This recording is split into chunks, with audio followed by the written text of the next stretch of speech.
Kerry meets Netanyahu in Jerusalem, will meet Abbas in Jordan on Friday and then likely to return for second meeting with Netanyahu. At Herzl ceremony, Netanyahu stresses peace is based on Israel's ability to defend itself. Israel is not interested in becoming a binational country, but must ensure that it can defend itself by itself against any threat, Prime Minister Binyamin Netanyahu said on Thursday, hours before U.S. Secretary of State John Kerry arrived for talks. The two met for a working dinner on Thursday night in Jerusalem, but made no comments before their meeting. Kerry, who arrived from Jordan for his fifth visit since March, was expected to travel back to Jordan on Friday for a meeting with Palestinian Authority President Mahmoud Abbas.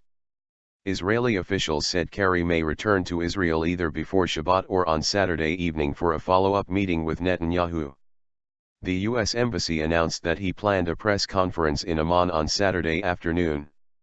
Kerry met with Jordanian King Abdullah II on Thursday afternoon before leaving for Israel. State Department spokesman Patrick Ventrell, meanwhile, markedly refrained from giving any details at the daily State Department press conference of the substance of those talks, or on the content of the discussions Washington is conducting with Israeli or Palestinian officials regarding restarting negotiations.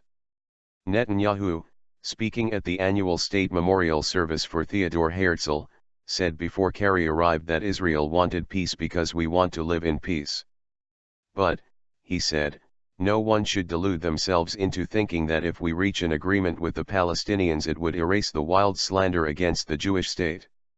Netanyahu said that regardless of what Israel does, its name will still be blackened around the world and it will continue to be depicted as rejectors of peace, as warmongers, as a dark country that aspires to conquer.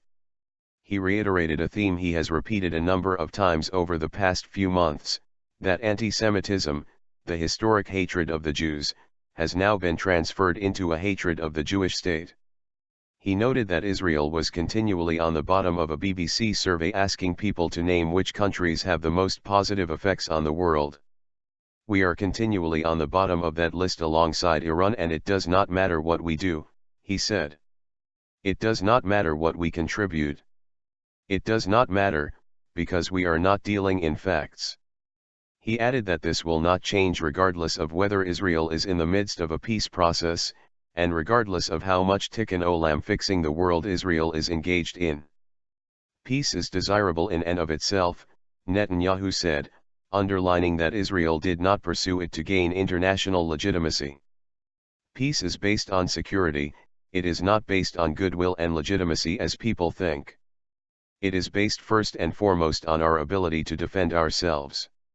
Without security, without the army that Herzl called to establish, we cannot defend the peace, we cannot defend ourselves if the peace unravels.